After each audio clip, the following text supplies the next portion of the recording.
Bismillahirrahmanirrahim. Assalamu alaikum. Dear students, I am Dasar Ali Sharif.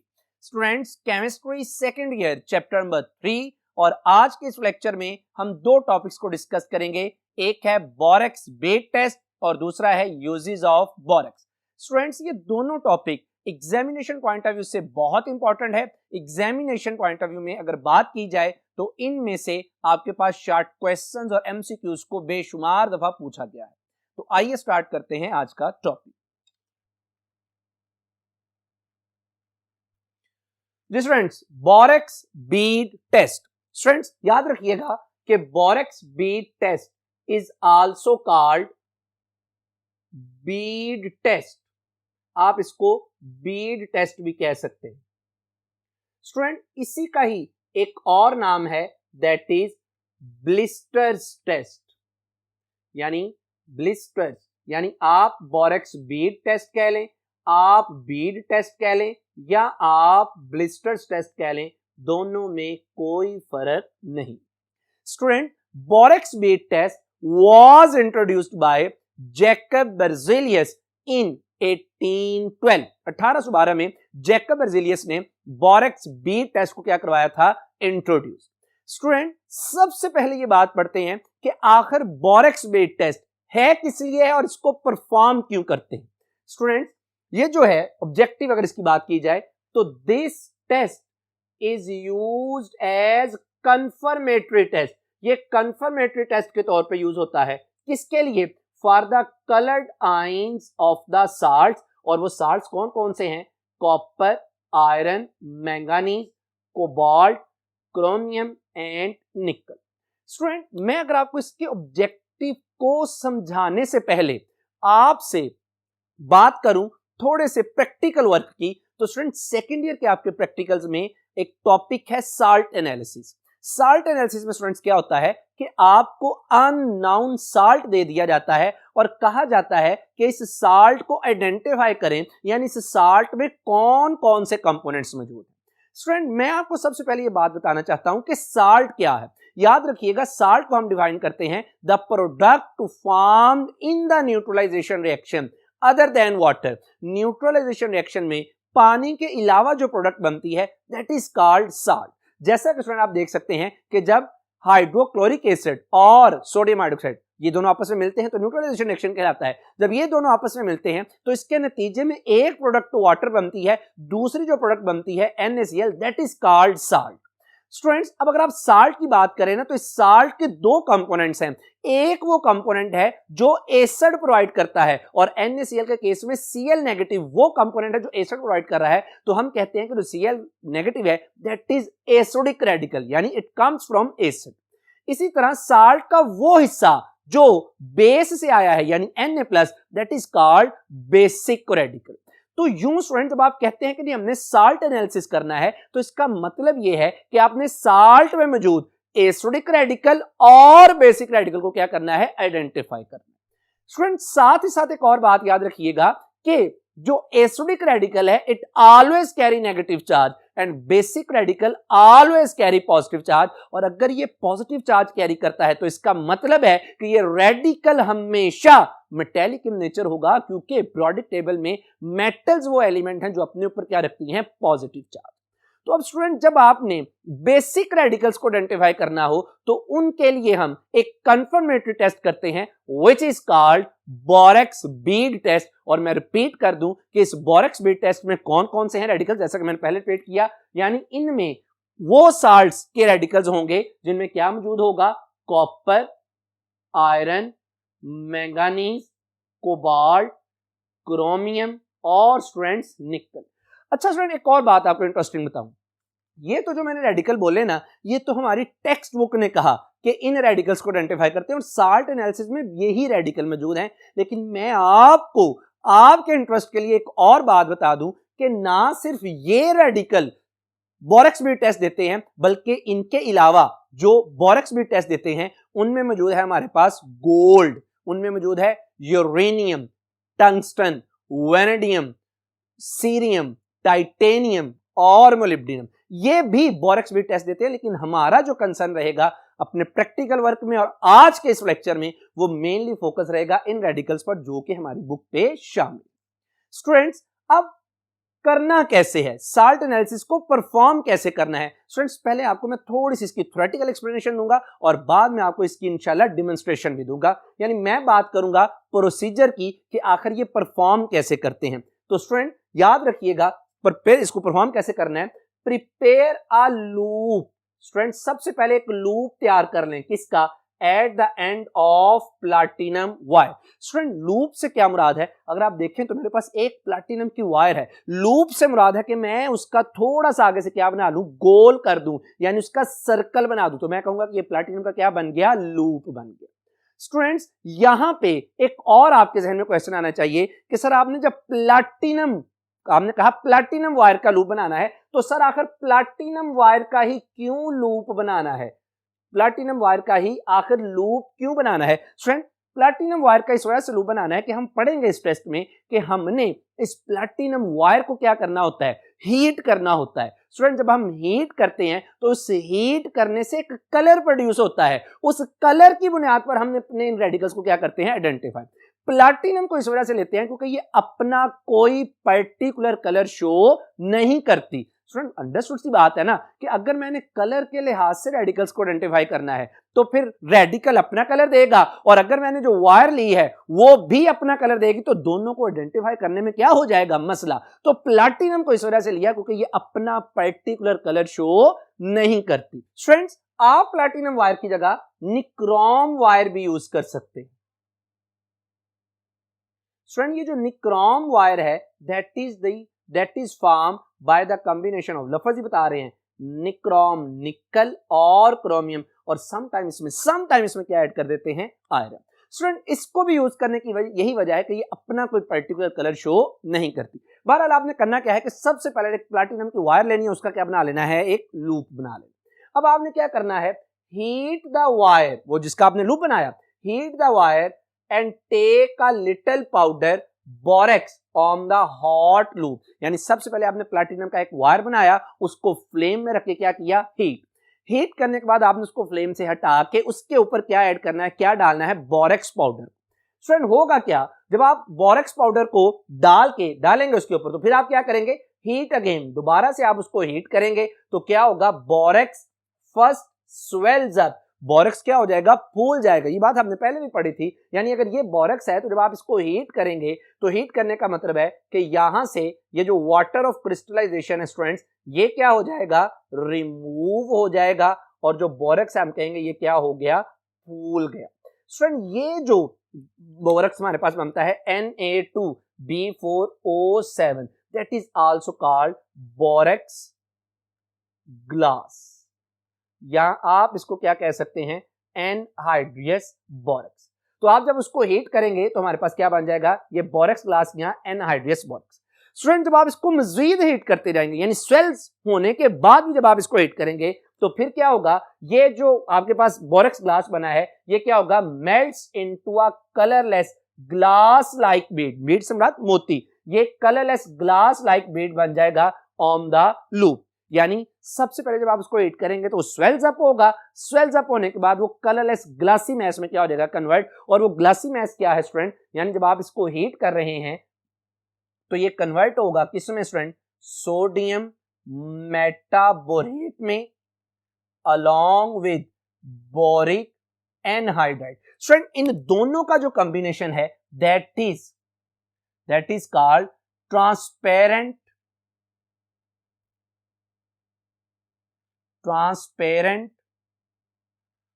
Glassy mass. तो ये transparent glassy mess क्या हो जाती है, प्रोड्यूस हो जाती है। अब स्टूडेंट्स, आपने क्या करना है, जरा गौर कीजिए।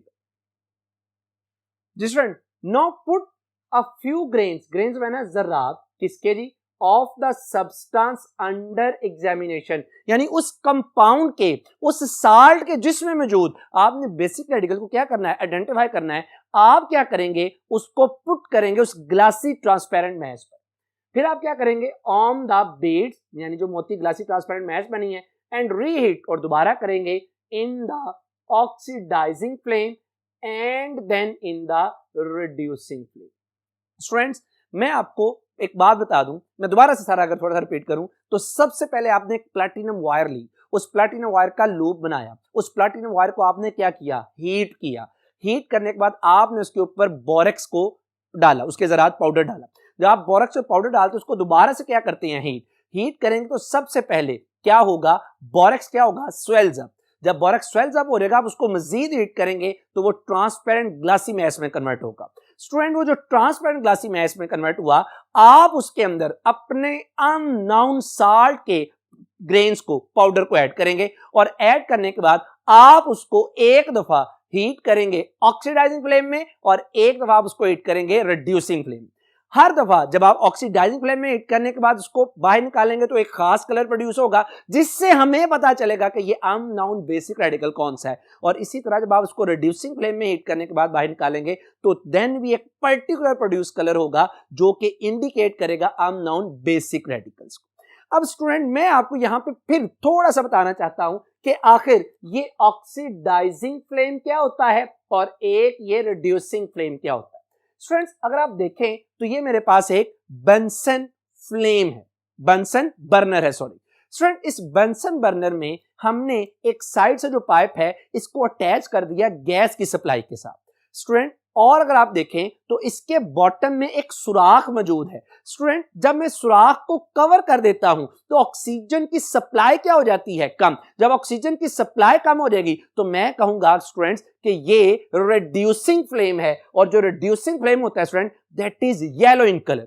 और जब स्टूडेंट मैं इसका जो होल है इसको ओपन कर दूंगा तो इसमें ऑक्सीजन की मिकदार क्या हो जाएगी, ज्यादा। जब ऑक्सीजन की मिकदार ज्यादा हो जाएगी तो स्टूडेंट जो फ्लेम का कलर है वो भी क्या हो जाएगा, हमारे पास ब्लू इन कलर हो जाएगा और इसको क्या बोलते हैं, ऑक्सीडाइजिंग फ्लेम। तो स्टूडेंट जो रिड्यूसिंग फ्लेम है that is yellow in colour और इसमें कार्बन कंटेंट ज्यादा होगा। और जो ऑक्सीडाइजिंग फ्लेम है that is blue in colour और इसमें ऑक्सीजन कंटेंट क्या होगा, ज्यादा। बहरहाल हम अपने अननोन साल्ट जो वायर पे मौजूद है उसको एक बार ऑक्सीडाइजिंग फ्लेम में रखेंगे और एक बार रिड्यूसिंग फ्लेम में रखेंगे।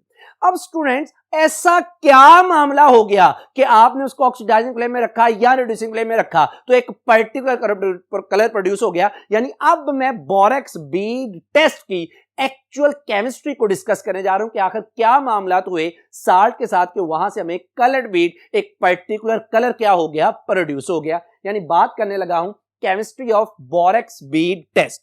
तो स्टूडेंट होता क्या है कि बोरेक्स व्हेन फ्यूज मैंने पिघला देना is decomposed into sodium metaborate and boric anhydride. इसमें मैं एक स्टेप आपके लिए नहीं बता रहा, पहले हमने पढ़ा कि जिसमें वाटर निकलता है और वो स्वेल्स अप हो जाता है। बहरहाल जब आप बोरेक्स को हीट करते हैं तो हीट करने से स्टूडेंट यहां से हमारे पास बनता है सोडियम मेटाबोरेट NaBO2 और स्टूडेंट साथ में बनता है B2O3।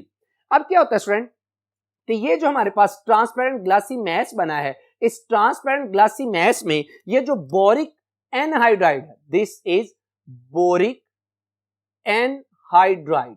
अब आगे काम इसका स्टार्ट हो जाता है। ये बोरिक एनहाइड्राइड क्या करता है, जरा गौर कीजिएगा। हमने इस ट्रांसपेरेंट मैश जिसके अंदर बोरिक एनहाइड्राइड मौजूद है उसके अंदर हम अपना क्या डालते हैं, अननोन साल्ट। सपोज हमारे पास वो जो अननोन साल्ट है दैट इज कॉपर सल्फेट, कोई भी हो सकता है। मैंने कहा फर्ज कर लें कि एग्जांपल के तौर पे हमारे पास वो अननोन साल्ट क्या है, कॉपर सल्फेट। तो स्टूडेंट जब आप उसको हीट करते हैं तो ये जो कॉपर सल्फेट है ये सबसे पहले कन्वर्ट होता है अपने ऑक्साइड यानी क्यूप्रिक ऑक्साइड में और साथ में हमारे पास जो चीज बनती है दैट इज SO3। अब ये जो मेटल ऑक्साइड बनता है यानी क्यूप्रिक ऑक्साइड, अब इसके बारे में बात करने लगा हूं। The metallic oxide form from the substance यानी अननोन साल्ट से under examination combines with B2O3 यानी boric anhydride giving the colored metallic borates with cupric oxide. The beads are colored blue in the oxidizing flame because the cupric borates are blue in color। यानी सबसे पहले जब आप salt डालते हैं तो जो अननोन साल्ट है वो कन्वर्ट होता है किस में, अपने ऑक्साइड में। जब आप उसको क्या करते हैं, ऑक्सीडाइजिंग फ्लेम में रखते हैं, यानी ये जो क्यूप्रिक ऑक्साइड बना जब आप इसको ऑक्सीडाइजिंग फ्लेम में रखते हैं तो स्टूडेंट इस क्यूप्रिक ऑक्साइड के साथ बोरिक एनहाइड्राइड कंबाइन होता है यानी B2O3 और यहां से क्या चीज बन जाती है, मेटल बोरेट। BO2 twice. और स्टूडेंट इसका जो ऑक्सीडाइजिंग फ्लेम में कलर आता है दैट इज ब्लू। ये तो मैंने बात की थी ऑक्सीडाइजिंग फ्लेम। अब रिड्यूसिंग फ्लेम में क्या मामला होता है स्टूडेंट? होता क्या है कि जब आप रिड्यूसिंग फ्लेम में अपनी जो प्लैटिनम वायर है इसको रिड्यूसिंग फ्लेम में लेके जाते हैं तो यहां से जो क्यूबिक बोरेट बना है स्टूडेंट, ये कार्बन की मौजूदगी में, चूंकि रिड्यूसिंग फ्लेम में कार्बन कंटेंट क्या है ज्यादा, ये कार्बन की मौजूदगी में रिएक्शन करता है और यहां से जो प्रोडक्ट बनती है student that is called CuBO2 और साथ में क्या चीज बन जाती है? Boric anhydride B2O3। स्टूडेंट ये जो CuBO2 बना है ये मजीद कार्बन के साथ रिएक्शन करता है और यहां से क्या चीज प्रोड्यूस हो जाती है? Metallic copper along with B2O3 और स्टूडेंट साथ में क्या चीज बन जाती है? Carbon monoxide. स्टूडेंट ये जो चीज बनी है हमारे पास Cu कॉपर, ये अपना पर्टिकुलर कलर शो करती है and that is red in colour. तो स्टूडेंट बात ये तय हुई कि बोरेक्स बीट टेस्ट में अगर आप कॉपर को आइडेंटिफाई करना चाहते हैं तो ऑक्सीडाइजिंग फ्लेम में ये ब्लू कलर शो करती है, जबकि रिड्यूसिंग फ्लेम में ये कलर शो करती है कौन सा? रेड कलर शो करती है, क्योंकि दोनों की ऑक्सीडाइजिंग और रिड्यूसिंग फ्लेम में कार्बन कंटेंट और ऑक्सीजन कंटेंट की वजह से थोड़ी सी केमिस्ट्री क्या हो जाती है? डिफरेंट। पर मैंने आपके इंटरेस्ट के लिए ये दोनों केमिस्ट्रीज आपके सामने क्या कर दी? एक्सप्लेन कर दी। स्टूडेंट अब मैं ये सारी जो बात है ये आपको एक डेमोन्स्ट्रेशन के जरिए से समझाना चाह रहा हूं। जरा गौर कीजिएगा कि सबसे पहले हमने क्या ली? Platinum wire. इस प्लैटिनम वायर का हमने आगे से क्या बना लिया? लूप। लूप बनाने के बाद स्टूडेंट्स हमने इसको क्या किया? हीट। इतना हीट किया कि ये रेड डॉट यानी बहुत ज्यादा गर्म होगी। गर्म होने के बाद हम क्या करते हैं? इसके ऊपर बोरेक्स पाउडर डालते हैं। बोरेक्स पाउडर डालने के बाद हम इसको हीट करेंगे तो पहले स्टेप में बोरेक्स पाउडर स्वेल्स अप, फूल जाएगा और अगले स्टेप में ये कन्वर्ट होगा ट्रांसपेरेंट ग्लासी मैस। स्टूडेंट ये जो ट्रांसपेरेंट ग्लासी मैस बना है, जब आप इसके ऊपर अपना अननोन साल्ट डालते हैं जिसमें आपने बेसिक रेडिकल्स को आइडेंटिफाई करना है, तो उस साल्ट को डालने के बाद एक दफा आप उसको ऑक्सीडाइजिंग फ्लेम में, अगर मैं कॉपर की बात करूं तो ऑक्सीडाइजिंग फ्लेम में रखने के बाद यहां से इसका ब्लू कलर प्रोड्यूस होता है। और अगर इसी को आप रिड्यूसिंग फ्लेम में रखते हैं तो स्टूडेंट यहां पे हमारे पास जो कलर प्रोड्यूस होता है that is red in colour. तो इस तरह से हम कॉपर को क्या कर लेते हैं? आइडेंटिफाई। स्टूडेंट्स मैं आपको एक और बात बताता चलूं कि मैंने आपके इंटरेस्ट के लिए यहां पे एक टेबल बनाया। इस टेबल में एक तरफ मैंने अननोन रेडिकल, बेसिक रेडिकल लिख दिया, दूसरी तरफ उस रेडिकल का मैंने ऑक्सीडाइजिंग फ्लेम में कलर लिख दिया, तीसरे नंबर पे मैंने रिड्यूसिंग फ्लेम में उसका कलर लिख दिया और साथ में आपको इनके कलर की थोड़ी सी विजुलाइज करवाने की, इमेजिन करवाने की भी कोशिश की। तो स्टूडेंट अगर आप कॉपर की बात करते हैं तो आपने अभी पढ़ा कि कॉपर के केस में ऑक्सीडाइजिंग जो फ्लेम आता है, ऑक्सीडाइजिंग फ्लेम में जो इसका कलर आता है दैट इज ब्लूइश ग्रीन और रिड्यूसिंग फ्लेम में इसका कलर आता है रेड। इसी तरह स्टूडेंट अगर आप क्रोमियम की बात करते हैं तो क्रोमियम का ऑक्सीडाइजिंग फ्लेम में कलर आता है ग्रीन और रिड्यूसिंग में भी इसका कलर क्या होता है? ग्रीन। और इसी तरह अगर आप कोबाल्ट की बात करें तो कोबाल्ट का ऑक्सीडाइजिंग फ्लेम में ब्लू कलर होता है और रिड्यूसिंग फ्लेम में भी ब्लू कलर होता है। इसी तरह निकल की बात की जाए तो ऑक्सीडाइजिंग फ्लेम में इसका कलर होता है रेडिश ब्राउन और रिड्यूसिंग में होता है ब्लैक। स्टूडेंट मैंगानीज की बात की जाए तो ऑक्सीडाइजिंग फ्लेम में इसका वायलेट और रिड्यूसिंग फ्लेम में इसका कलरलेस, कोई कलर नहीं होता। और एंड पे अगर आप आयरन की बात करते हैं तो आयरन का ऑक्सीडाइजिंग फ्लेम में येलो, जबकि रिड्यूसिंग फ्लेम में इसका कलर क्या होता है? ग्रीन होता है। स्टूडेंट्स यहां पे आपकी एक्सरसाइज का क्वेश्चन भी है, क्वेश्चन नंबर 5, और वो क्वेश्चन क्या है? Give equation two represent the following reaction. और उसमें जो ए पार्ट है वो किस किस के दरमियान है? Reaction between borax and cobalt oxide COO। तो स्टूडेंट आप सिंपली क्या करेंगे? जहां जैसे मैंने ये कॉपर के लिए आपको रिएक्शन करवाया बिल्कुल सेम उसी तरह आप किसके लिए रिएक्शन कर सकते हैं? कोबाल्ट के लिए। और याद रखिएगा कि कोबाल्ट के केस में जो ऑक्सीडाइजिंग फ्लेम में कलर आता है दैट इज ब्लू और जो रिड्यूसिंग में आता है that is also blue in colour. यानी सेम जो केमिस्ट्री बोरेक्स सबसे पहले स्वेल्स अप हुआ, ट्रांसपेरेंट मैस में कन्वर्ट हुआ, अननोन साल्ट डाला कोबाल्ट का, आपने वो साल्ट अपने ऑक्साइड में गया, फिर ऑक्सीडाइजिंग और रिड्यूसिंग फ्लेम में आके उसके क्या हो जाते हैं? कलर प्रोड्यूस हो जाते हैं। और सेम इसकी केमिकल इक्वेशन भी वही है जो आपने अभी कॉपर के लिए स्टडी। तो स्टूडेंट्स ये तो मैंने आपके साथ अब डिटेल से डिस्कस किया बोरेक्स बीट टेस्ट। अब मैं बात करने जा रहा हूं यूजेस ऑफ बोरेक्स को। आइए बात करते हैं यूजेस ऑफ बोरेक्स। जी students uses of borax. Student सबसे पहला जो इसमें यूज है, it is use to prepare borate glass which is heat resistant. और स्टूडेंट हीट रेजिस्टेंट होने की वजह से ये घरों में कुकिंग के लिए इस्तेमाल होता है, यानी कुकवेयर, जो कुकिंग के बर्तन हैं उनमें भी आप इस्तेमाल करते हैं किसको, इस बोरेट ग्लासेस को। स्टूडेंट इसी तरह ये इस्तेमाल हो सकता है लैब वेयर्स, यानी लैब में जो शीशे के इंस्ट्रूमेंट्स हैं वो भी इसी से क्या होते हैं, प्रोड्यूस होते हैं। अब क्वेश्चन ये है कि स्टूडेंट बोरेक्स का इस बोरेट ग्लास बनाने में अमल दखल क्या है, यानी इसकी क्या इंपॉर्टेंस है। याद रखिएगा कि बोरेक्स इन ग्लास के बनाने में दो बड़े ही इंपॉर्टेंट काम करता है। एक तो ये क्या करता है, मेल्टिंग ऑफ ग्लास को क्या करता है, एड करता है, उसकी मेल्टिंग पॉइंट को क्या कर देता है, कम। स्टूडेंट दूसरा ये क्या करता है, इनहिबिट करता है, ये रोकता है कि वो जो आपके पास ग्लास प्रोड्यूस हो रहा है वो ओपेक ना हो, बल्कि वो क्या हो जाए, ट्रांसपेरेंट हो जाए। स्टूडेंट सेकंड इसका यूज बहुत ही इंपॉर्टेंट शॉर्ट क्वेश्चन भी है, it is used in softening of water. ये वाटर को सॉफ्ट करने में क्या होता है, इस्तेमाल। और स्टूडेंट यही आपकी एक्सरसाइज का क्वेश्चन भी है, how borax is used to soft in softening of water. Student सबसे पहले मैं आपसे ये बात करना चाह रहा हूं कि एक्चुअली पानी हार्ड किसकी वजह से होता है।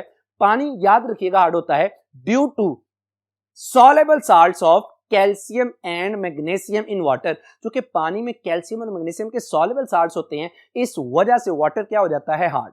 स्टूडेंट अगर आप इनमें ऐड कर दें बोरेक्स तो क्या होगा कि ये जो कैल्शियम और मैग्नीशियम के सॉल्युबल साल्ट्स थे ये प्रेसिपिटेट हो जाते हैं in the form of insoluble calcium tetraborate and magnesium tetraborate. और जब वो इनसॉल्युबल हो जाते हैं, नीचे प्रेसिपिटेट्स हो जाते हैं, और हम उन्हें फिल्ट्रेशन के जरिए से क्या कर देते हैं, सेपरेट। तो जब आप कैल्शियम और मैग्नीशियम के साल्ट्स को ही रिमूव कर देते हैं तो हम कहते हैं कि अब पानी हार्ड नहीं रहा, बल्कि पानी क्या हो गया, सॉफ्ट हो गया।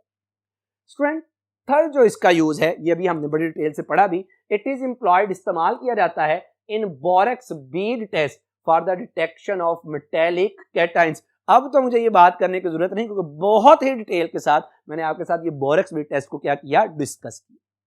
फोर्थ इसका यूज है, it is used as flux in welding and in metallurgy. Student flux क्या चीज है, याद रखिएगा, flux is a substance added to lower the melting point. ये किसी भी सब्सटेंस में ऐड किया जाता है ताकि उसका मेल्टिंग पॉइंट क्या कर दे, डिक्रीज कर दे। स्टूडेंट बात यहां पे ये है कि इन मेटलर्जी, दूसरी इसमें जो टर्म आ जाती है वो मेटलर्जी। अब मेटलर्जी क्या चीज है स्टूडेंट, याद रखिएगा, metallurgy is the branch of science which deals with extraction and refining of metals from their ores. यानी ये वो साइंस की ब्रांच, ये वो ब्रांच ऑफ साइंस है जो कि मेटल्स को उसकी ओर से एक्सट्रैक्ट करती है और रिफाइन करती है। अब स्टूडेंट आपके ध्यान में क्वेश्चन ये आएगा, ये फ्लक्स का और मेटलर्जी का आपस में क्या ताल्लुक है और इनमें बोरेक्स कैसे इस्तेमाल होती है। तो स्टूडेंट याद रखिएगा, it is due to the property of borax to dissolve metal oxide to form borate which is of low melting point। Student basically हम होता क्या है कि हम मेटल्स को उनकी ओर से जब एक्सट्रैक्ट करते हैं बाय द इलेक्ट्रोलिसिस। अब इलेक्ट्रोलिसिस करने के लिए आपको पता है कि जो इलेक्ट्रोलाइट है या तो वो सॉल्यूशन फॉर्म में हो या मोल्टन स्टेट में हो। तो जो मेटल्स हैं यूजुअली ये जो अपने कंपाउंड्स की शक्ल में पाए जाते हैं, they have high melting point. हम इसके अंदर क्या करते हैं, बोरेक्स को एज ए फ्लक्स डाल देते हैं, जिसकी वजह से इनका मेल्टिंग पॉइंट क्या हो जाता है, कम, और हम इनकी इलेक्ट्रोलिसिस इजीली करके इन्हें क्या कर लेते हैं, एक्सट्रैक्ट कर लेते हैं।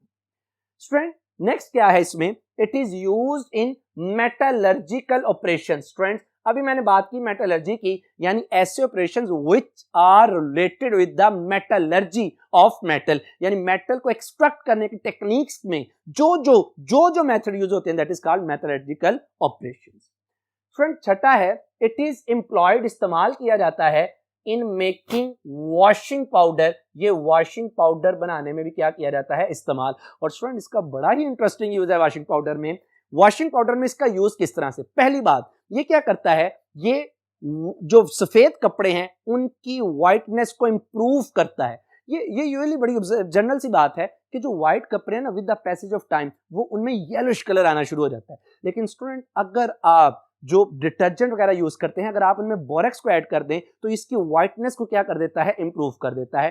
कैसे स्टूडेंट, जैसे ही आप पानी के अंदर जाहिर बात है डिटर्जेंट डालेंगे, पानी ऐड करेंगे, जैसे ही आप उसके अंदर बोरेक्स डालेंगे ना तो बोरेक्स क्या करेगा, पानी को कन्वर्ट कर देगा हाइड्रोजन पेरोक्साइड में। और याद रखिएगा कि ये जो हाइड्रोजन पेरोक्साइड है that is a very good bleaching agent, और ये क्या करता है, जो व्हाइटनेस है कपड़ों की उसको क्या कर देता है, इंक्रीज कर देता है। स्टूडेंट दूसरा इसका फायदा यह कि हमने अभी पढ़ा कि ये हार्डनेस ऑफ वाटर को कम करता है, सॉफ्ट पानी को सॉफ्ट कर देता है, जिसकी वजह से डिटर्जेंट की या सोप की झाग ज्यादा बनती है, जिसकी वजह से उसका क्लींजिंग एक्शन क्या कर जाता है, इंक्रीज कर जाता है। स्टूडेंट तीसरी इसकी बात यह है कि ये क्या करता है, डिसइंफेक्ट करता है क्लॉथ को, क्योंकि जो क्लॉथ पे लगी फंजाई वगैरह है वो मॉइस्चर की मौजूदगी में ज्यादा क्या कर जाती हैं, ग्रो कर जाती हैं। तो जब आप बोरेक्स को ऐड कर देते हैं तो ये उन फंजाई को डिसइंफेक्शन के तौर पे काम करता है, उनको रिमूव कर देता है और उनकी ग्रोथ होने नहीं देता। It is used in leather industry, किसके लिए student, for tanning. Students tanning से क्या मुराद है, टैनिंग से मुराद है, याद रखिएगा कि treating of hides to produce leather, यानी हाइड्स को, खालों को ट्रीट करना ताकि हमारे पास क्या बन जाए, लेदर बन जाए। और फ्रेंड दूसरे नंबर पे it is used in dyeing, dyeing से मुराद है कलर देने के लिए भी क्या किया जाता है, बोरेक्स को इस्तेमाल किया जाता है। दिस फ्रेंड्स लास्ट जो यूज है, borax is used in cosmetics. Student cosmetics में कैसे यूज होता है, it is used in making creams, lotion, shampoo, gels. इसी तरह student it is used in soap, soap में किसके तौर पे यूज होता है, एज ए क्लींजिंग एजेंट। अगर मैं स्टूडेंट चलिए साथ साथ अगर लिखूं तो जो यहां पे ये यूज होता है in creams, in making creams, shampoo gels और स्टूडेंट्स लोशन, इसी तरह और दूसरी चीजों के बनाने में इस्तेमाल होता है। सोप की अगर बात की जाए तो it is used as cleansing agent, ये क्लींजिंग एजेंट के तौर पे क्या किया जाता है, यूज किया जाता है।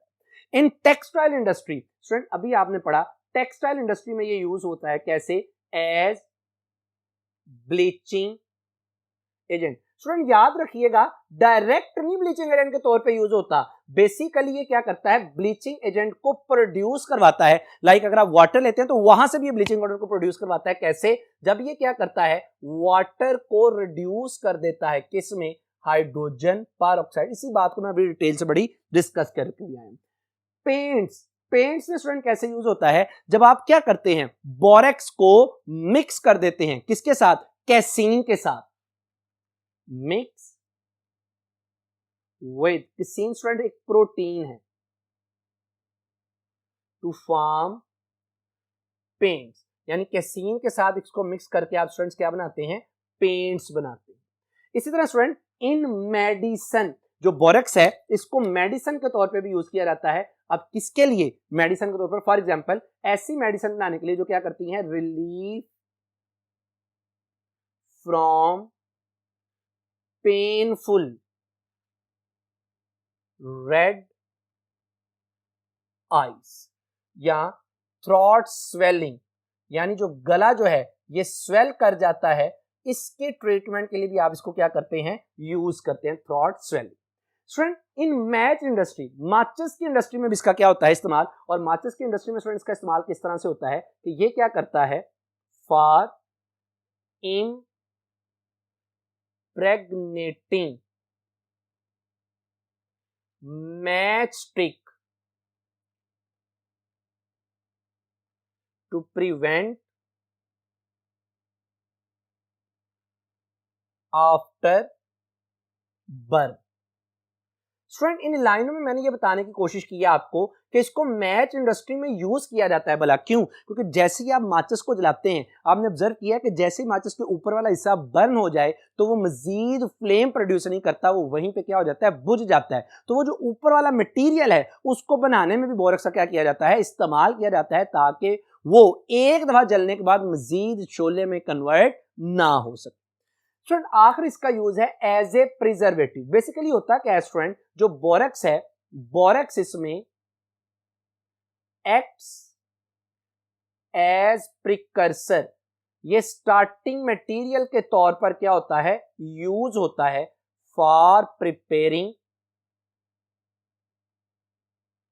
Boric acid. और स्टूडेंट ये जो बोरिक एसिड है ये फिर अगले स्टेप में यूज करते हैं किसके तौर पर, बफर सॉल्यूशन के तौर पर। और आपको पता है कि बफर क्या है, जो पीएच को मेंटेन करता है और चीजों को क्या करता है, प्रिजर्व करता है।